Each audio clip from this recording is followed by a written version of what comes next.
America के सबसे रहस्यमयी समुदायों में से एक रहता है पेड़ों के उस पार। आपने आमिश लोगों के बारे में तो सुना होगा, पर क्या आप मेनोनाइट्स के बारे में जानते हैं? ये कट्टर ईसाई समुदाय हाई स्कूल या कॉलेज में कोई विश्वास नहीं रखता। जमीन से जितना मिलता है उससे ये अपनी जिंदगी चलाते हैं और इंटरनेट को पूरी तरह से बैन रखते हैं। क्या आपको पता है YouTube क्या है? मैंने इसका नाम तो काफी बार सुना है। अगर मैं चुपके से इस जीवन शैली में 24 घंटे बिताने जाऊं तो क्या होगा? ये पता लगाने के लिए मैं जा रहा हूं उत्तरी विस्कॉन्सिन में।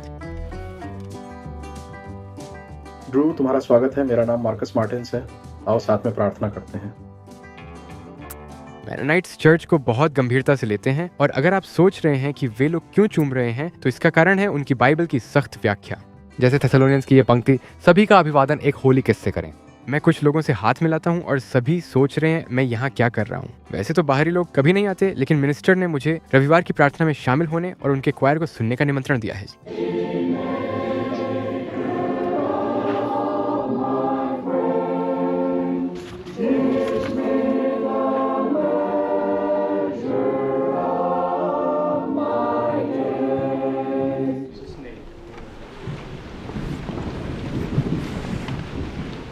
क्या आपने गौर किया कैसे पुरुष और महिलाएं अलग हैं? चाहे आप एक ही परिवार के हों तो भी आप साथ नहीं बैठ सकते, क्योंकि लिंग वो एक आधार है जिस पे मेनोनाइट्स अपने समाज को व्यवस्थित करते हैं और अपनी भूमिकाओं को समझते हैं। आमीन शांति लेकर लौटी।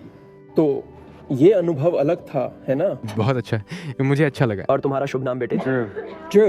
मास के बाद मंत्री जोएल मुझे समुदाय का एकमात्र स्कूल दिखाने के लिए चर्च के नीचे ले जाते हैं। ये स्कूल 8वीं कक्षा तक ही सीमित है। यह पहली और दूसरी कक्षा है। हम आमतौर पर कॉलेज और उस तरह की चीज़ें नहीं करते हैं। कॉलेज के कई नुकसान हैं अगर आप प्रभु की सेवा करने और बाइबल के अनुसार जीवन जीने में रुचि रखते हैं। मैं यहाँ स्कूल में पहली कक्षा के कमरे में हूँ। ये काफ़ी शांत है, काफ़ी अजीब है।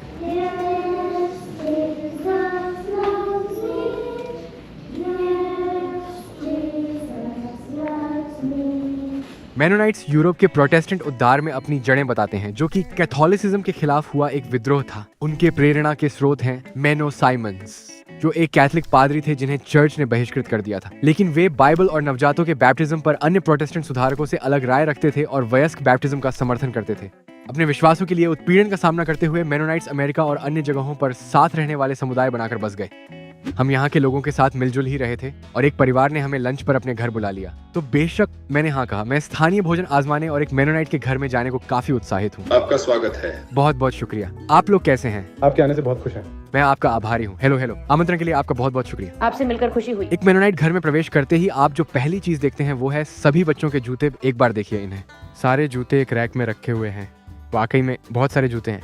ये घर वाकई अद्भुत है। इसका रंग काफी गुलाबी और बैंगनी है और यहाँ कमरे भी बहुत हैं। बाथरूम में सभी बच्चों के टूथब्रश एक दीवार पर टंगे हैं। देखो कितने सारे हैं। इस तस्वीर में मेरे ससुराल के लोग हैं। आपके माता पिता के पोते पोतियों की संख्या कितनी है? मेरी बीवी के परिवार में लगभग 70 हैं और फिर इस तरफ यहाँ मेरे पेरेंट्स हैं और उनके 15 बच्चे हैं और उनके 135 पोते पोतियां हैं। उनके 135 पोते पोतियां हैं। बिल्कुल, अभी हाल ही में उनका 135वां पोता हुआ है और मेरा भाई मैथ्यू, उनकी 15वीं औलाद थी और आप देख सकते हैं कि वह अपने परिवार की शुरुआत ही कर रहा है। तो देखते हैं। क्या आपको अपने सभी फर्स्ट कजिन्स के नाम पता है? अरे नहीं भाई। आपको नाम याद होते तो आपकी दाद देनी पड़ती। कैसे हो आप दोनों? क्या आप मुझे अपना नाम फिर से बताएंगे? क्या बताया? कैनलन। क्रिस्टोफर। ये घर आपका है? जी हाँ। क्या आप मुझे दिखाएंगे? बिल्कुल।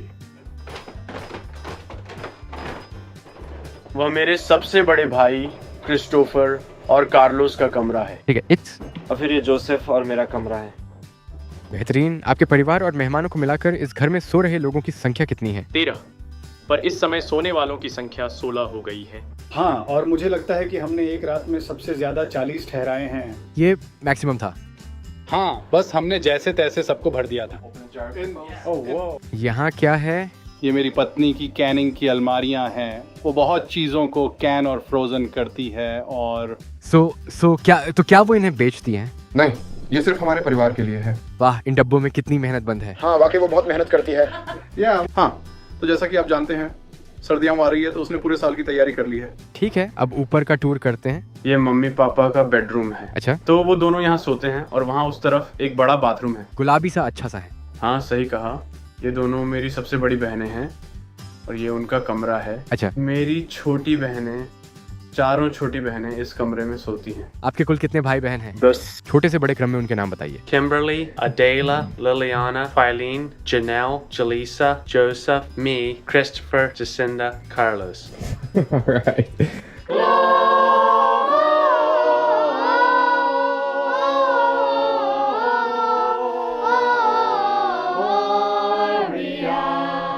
Then sings my soul, my Savior God to thee. तो हम प्रार्थना से शुरू करेंगे और खाने पर भगवान का आशीर्वाद मांगेंगे। आइए प्रार्थना करें। हे ईश्वर, हम आपकी महान दयालुता के लिए आपका धन्यवाद करते हैं। हम इस सुंदर दिन के लिए आपका धन्यवाद करते हैं। जिस दुनिया में कई लोग भूखे हैं, वहाँ भोजन देने के लिए धन्यवाद। हम प्रार्थना करते हैं कि हम याद रखें कि ये भेंट हमें आपसे मिली है। Amen. और अब हम खाने के लिए तैयार हैं। कुछ अच्छा ना लगे तो वो चीज़ किसी और को थमा देना। मैंने सब कुछ ओवन में पकाया और मुझे लगता है कि चिकन थोड़ा और नरम हो सकता था, इसलिए मुझे खेद है। इस लंच टेबल पर बैठकर मुझे काफी अजीब लग रहा है और सिर्फ मैं ही नहीं, मेनोनाइट्स भी अजीब महसूस कर रहे थे। वे मेहमानों के आदी नहीं हैं, लेकिन वे सभी मध्य पश्चिमी परिवार की तरह ही दयालु हैं और वे मुझे अपने धर्म के बारे में सिखाने के लिए उत्सुक हैं। देखो, हमारे यहाँ कैजुअल डेटिंग नहीं होती और एक दूसरे को शादी से पहले छूना निषेध है। तो कोशिश हमारे विचारों और लक्ष्यों पर ध्यान केंद्रित करके बात आगे बढ़ाने की होती है। अक्सर कोर्टशिप 1 साल से 1.5 साल तक होती है। अगर वे सोचते हैं कि यह भगवान की इच्छा है, ये तो सगाई तय कर दी जाती है। लड़का अपने होने वाली बीवी से उसका हाथ मांगता है और फिर शादी की तारीख सेट कर दी जाती है और शादी परमानेंट होती है। शादी का मतलब है पूरे जीवन के लिए एक पुरुष एक महिला दोनों के बीच आजीवन बंधन। तो हम सिखाते हैं कि क्रिश्चियन जीवन एक संघर्ष है और हम जिस चीज़ से सबसे बड़ी लड़ाई लड़ रहे हैं वो है ये पार्थिव शरीर। और हम भ्रमित हो जाते हैं अपने स्वार्थ, ये अपने लालच और मानवता के पापों से, और ये सबके साथ होता है। खैर, एक नौजवान था जिसे पोर्नोग्राफी की लत लग चुकी थी और ऐसी लत वाले व्यक्ति को हमारे समाज से उठाकर बाहर कर दिया जाता है। अश्लील सामग्री के लिए सहनशीलता हमारे समाज में शून्य है और वो उसमें लिप्त था। हमने उसे समझाया और उसे ये पूरी तरह से समझ आ गया था कि ये हमारे समाज में बिल्कुल भी स्वीकृत नहीं है, लेकिन वो फिर भी उसे छोड़ने के लिए राजी नहीं था। स्वादिष्ट भोजन और थोड़ी अजीब बातचीत के बाद बच्चे मुझे बूचड़खाने का दौरा करने के लिए ले गए, जहाँ वे कम उम्र से ही काम करना शुरू कर देते हैं। ठीक है, तो हमारे पास फर्श पर कुछ मृत हिरण पड़े हैं। 15 साल और उससे कम उम्र के युवाओं के लिए एक शिकार प्रतियोगिता आयोजित थी। जो उसे गोली मारता है वही अंदर लाता है और आमतौर पर वही इसे खाते हैं। हमने पिछले साल 750 हिरण मारे थे। तो यहाँ आप हमारा बूचड़ खाना देख सकते हैं। ये हमारा कढ़ाई करने वाला कमरा है। इस मशीन में हम इसे मारने के लिए डालते हैं। इस सूली पर हिरण को टांगते हैं, उसका खून निकालते हैं और फिर हम चमड़ी निकालते हैं और पीछे से आधा आधा काट देते हैं। ये मेरी पसंदीदा चीज़ है, मुझे काम करने में मज़ा आता है। तो तुम रोज यहाँ आकर काम करते हो? हाँ, ये बीफ है जो कि बीच से कटी हुई है। ये सब तुमने किया है? हाँ। क्या तुम्हें इस पर गर्व नहीं होता? इसमें गर्व करने जैसा कुछ भी नहीं। हाँ, तुम्हें गर्व होना चाहिए। वाह, ये बहुत आसान है, कोई भी इसे कर सकता है। मैं आश्चर्यचकित हूँ। मेरे पीछे देखो, सूरज ढलने का समय करीब आ रहा है और मैं शहर का दौरा करने और फार्मों पर और क्या हो रहा है ये देखने के लिए ज्वेल से फिर मिलता हूँ। क्या तुम बच्चों को साथ लाए हो? हाँ, ये रहा छोटू। हेलो छोटू, कैसे हो तुम? बड़ा क्यूट है। तो अब हम छोटा सा दौरा करने वाले हैं। हाँ, हम आसपास घूमेंगे और कुछ स्थानीय छोटे व्यवसायों को देखेंगे। क्या आप YouTube से परिचित हैं? मेरा मतलब है आपको पता है ना वो क्या है? मैंने नाम बहुत बार सुना है और कुछ हद तक जानता हूँ कि यह क्या है। हाँ। आपको क्या लगता है YouTube क्या है? वहाँ बहुत सारा कंटेंट है, बहुत सारे वीडियोस हैं, चीज़ें सीखने के वीडियो से लेकर गानों तक कुछ भी हो सकता है। अच्छा, YouTube लाखों वीडियो का एक डेटाबेस है, लेकिन इसके साथ ही YouTube पर काफ़ी बुरी चीज़ें भी हैं। इसीलिए मुझे आप लोगों की जीवन शैली से ईर्ष्या होती है कि आप उसमें से कुछ भी उपभोग नहीं करते। हाँ, अगर कोई अच्छा तरीका हो जो आपके दिमाग को बर्बाद करने वाले सभी कंटेंट को छांट सके तो अच्छा होगा। तो अगर आप एक रेस्टोरेंट में जाते हैं और वहाँ एक टीवी चल रहा होता है तो क्या आप उसे देखते हैं? हम लोग जितना हो सके कोशिश करते हैं कि हम बैठे बैठे उसे देखते ना रहें। क्या आपने जस्टिन बीबर के बारे में सुना है? हाँ, सुना है। वो कोई गायक है, एक प्रसिद्ध गायक या आइडल है। हाँ। क्या आपने टेलर स्विफ्ट के बारे में सुना है? हाँ, मेरा मतलब है मैं नाम पहचानता हूँ, लेकिन सही से यह नहीं कह सकता कि वे किस शैली के हैं। ठीक है, वे शायद 2 सबसे बड़े अमेरिकी गायक, पॉप गायक हैं, पर हाँ, उसमें बहुत सारी चीज़ें केवल समय की बर्बादी होती है। जैसा कि मैंने पहले कहा, मुझे वाकई में ईर्ष्या होती है और मैं उस तरीके का सम्मान करता हूँ जिस तरह से आप लोग जीते हैं। आप अपने जीवन से सब बेकार चीजें हटा देते हैं। आप लोग देखने में खुद के लिए पर्याप्त लगते हैं। मैकेनिक की जरूरत पर आपके पास मैकेनिक है, बूचड़ की जरूरत पर आपके पास बूचड़ होता है, क्योंकि आप सभी किसी न किसी तरह साथ हैं। इंटरनेट के बिना जीवन काफी बोरिंग दिखाई दे सकता है, पर मेनोनाइट्स के पास एक दूसरे का साथ देने वाले बड़े परिवार और मन लगाए रखने के लिए ढेर सारे जानवर होते हैं, जैसे मुर्गियां। अगर आपको कभी मुर्गी का घर देखने की जिज्ञासा रही हो तो आज वो इच्छा पूरी हुई। इस खूबसूरत परिदृश्य के साथ गुंथी हुई इस साधारण जीवन शैली को मेनोनाइट्स बिल्कुल हल्के में नहीं लेते हैं। अब ये बात थोड़ी समझ में आने लगी है कि ये लोग अलग क्यों रहते हैं और क्यों कभी इन्हें मुख्य धारा से जुड़ने की इच्छा नहीं होती। रंग बिरंगे पेड़ों से लदी इस हरी भरी जगह में घूमते हुए ताजी हवा का एहसास करना अद्भुत अनुभव है। बच्चे पेड़ों पर सेब तोड़ रहे हैं, ताजे सेब, वाकई लाजवाब। सावधान रहो बच्चों, सबसे अच्छी बात यह है कि वे इनोवेटर हैं और वे वाकई में संसाधनशील हैं। सेब के खेतों में घूमते हुए दिखाई पड़ता है कि मेनोनाइट्स मेहनती हैं, वे व्यवसायी लोग हैं और अपने समुदाय की बहुत परवाह करते हैं। मेनोनाइट्स समुदाय काफी मजबूत है और काफी दयालु भी है।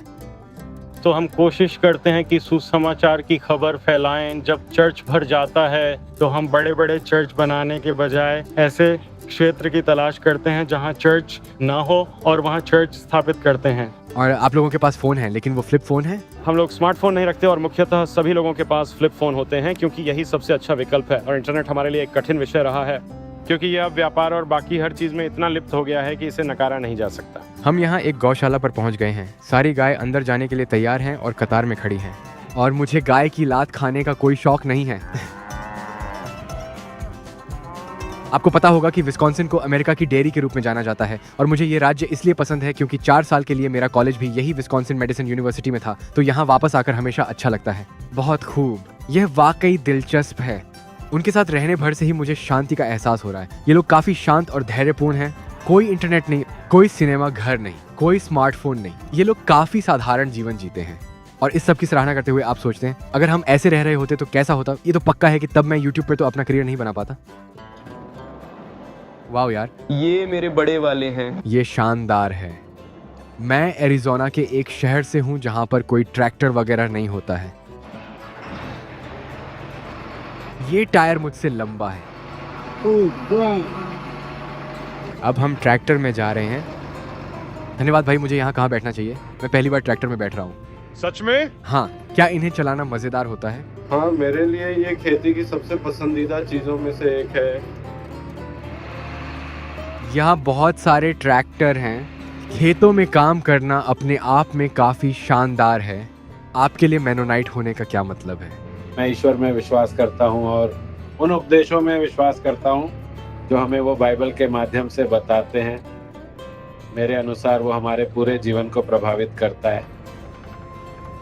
तो हाँ, मैं एक मेनोनाइट के रूप में पला बड़ा, पर मैं स्वेच्छा से भी एक मेनोनाइट ही हूँ। समझ गया, ये काफी कूल था।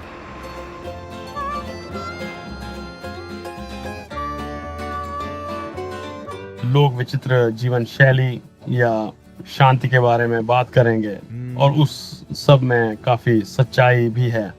मेरी व्यक्तिगत दृष्टि के लिए जो मैं चाहूँगा वह यह है कि लोग जीवन शैली के परे देखें और वो यीशु को देखें और समझें कि जीवन को लेकर बाइबल में उन सिद्धांतों के अलावा यीशु ने क्या बताया है, ये समझाना हमारा लक्ष्य है। राइट। तो क्या मेनोनाइट्स बाइबल के अलावा भी कुछ मानते हैं या फिर सिर्फ बाइबल? वेल, हम अपने जीवन को बाइबल और ईश्वर की इच्छा पर आधारित करने की कोशिश करते हैं। और आपको पता है कि बाइबल हमें स्पष्ट रूप से नहीं बताती कि वर्तमान समय की चीजें जैसे इंटरनेट को कैसे देखा जाए। ये एक अच्छा पॉइंट है। लेकिन तब भी उसमें दिशा निर्देश देने वाले सिद्धांत मौजूद है। जैसे एक वर्स कहता है कि बुरी बातें अच्छे इंसानों को बिगाड़ देती हैं। वो हमें समझाता है कि हमें अपने जीवन से बुरी चीजों को जितना हो सके दूर रखना चाहिए। मेरे परिवार में विश्वविद्यालय जाना एक बड़ी बात है, लेकिन यहाँ इसका उलट है। तो लोग यूनिवर्सिटी के बारे में क्या सोचते हैं? तो आपके परिवार में विश्वविद्यालय जाने का उद्देश्य क्या होता है? उच्च शिक्षा प्राप्त करना और अपने कौशल में विशेषता पाना। ये एक ऐसा समय भी होता है जहाँ पर व्यक्ति नए दोस्त बनाना और एक वयस्क के रूप में स्वतंत्रता से जीवन जीना सीखता है। तो यूनिवर्सिटी में कई लोग ऐसे होते हैं, मुझे एकदम सही आंकड़े तो नहीं पता है, पर बहुत से लोग ऐसे होते हैं जो कई साल यूनिवर्सिटी में पढ़कर अपने ऊपर काफी सारा लोन चढ़ा लेते हैं। हाँ। और फिर कभी कभी अपनी पढ़ाई से एकदम अलग काम करने लगते हैं, पर ऐसा वे करते भी हैं। तो भी मुझे लगता है कि यूनिवर्सिटी आपको कभी कभी अधिक आय प्राप्त करने में मदद करेगी, पर मैं समझता हूँ कि परिवार का मॉडल हमें अधिक पसंद है, जहाँ पिता और माता अपने बच्चों को बड़ा होने में मदद करते हैं। एक समय पर हम अपने पैरों पर खड़े हो जाते हैं और वास्तविक दुनिया का अनुभव लेते हुए आगे बढ़ते हैं। यदि बच्चा कुछ और करना चाहे तो क्या उसे वो विकल्प दिया जाता है? मतलब अगर वो डॉक्टर बनना चाहे या वैसा कुछ, या उनके मन में ऐसे ख्याल आते ही नहीं है? डॉक्टर बनना एक अच्छा पेशा होगा, ये एक सराहनीय काम है। लोगों की मदद करना ये बहुत अच्छा है, लेकिन अपने घर से और अपने परिवार से दूर रहकर 4 या 6 साल कॉलेज में बिताना, अपने धार्मिक समर्थन समूह इत्यादि से दूर रहना, हाँ, आपके हिसाब से वो बड़ा रिस्क ये है? सारी चीजें उनके आध्यात्मिक जीवन के लिए एक काफी बड़ा जोखिम बन जाती है। आप कितनी बार प्रार्थना करते हैं? क्या पूरे दिन में अनेकों बार आप ऐसा करते हैं? तो एक वर्स है जो कहता है प्रार्थना निरंतर चलते रहनी चाहिए, जिसका मतलब है कि प्रार्थना का भाव आपके अंदर मौजूद रहना चाहिए और हम रोज़ प्रार्थना करने को महत्वपूर्ण मानते हैं। इसमें ऐसा कुछ नहीं है कि आपको किसी खास स्थान पर जाकर किसी विशिष्ट तरीके से बैठकर कुछ करना होगा। आप गाड़ी चलाते हुए भी भगवान को याद कर सकते हैं, या आप अपनी दुकान में काम करते हुए कर सकते हैं। यहाँ पर महत्व भगवान और प्रार्थना के भाव पर दिया जाता है। तो यह एक निरंतर प्रक्रिया है जिसमें हमें गंदगी को बाहर रखने और अपने मन को अच्छी चीज़ों से भरे रखने की कोशिश करनी होती है। तब भी हम 1 या 2 चीज़ें ऐसी करते हैं जो नहीं करनी होती। हम जानते हैं कि हमने पाप किया है, हम यीशु के पास अपने पापों का प्रायश्चित करते हैं और अपना जीवन उनको समर्पित करते हैं। जीवन के अंत में, चाहे जब हम मर के उनके पास रहने जाते हैं या वो हमारे पास वापस लौटते हैं, हम उनके साथ स्वर्ग का अनुभव कर सकते हैं जो कि शाश्वत इनाम है। क्या आप लोग सोचते हैं कि यीशु आपके जीवन काल में लौटेंगे? पता नहीं। मेनोनाइट्स के बारे में आप कुछ भी सोचें, लेकिन उनकी श्रद्धा और यकीन सराहनीय है और मैं उनसे मिली मेहमान नवाजी और इज्जत का शुक्रगुजार हूँ। मेरे हिसाब से कॉलेज और शादी पर उनके विचार थोड़े कड़े हैं और मैं कौन होता हूँ निर्णय लेने वाला। मुझे विस्कॉन्सिन में वापस आकर हमेशा खुशी होती है और आशा है आपने इस गुप्त अमेरिकी संस्कृति के बारे में कुछ नया सीखा होगा। अगले हफ्ते फिर मिलते हैं।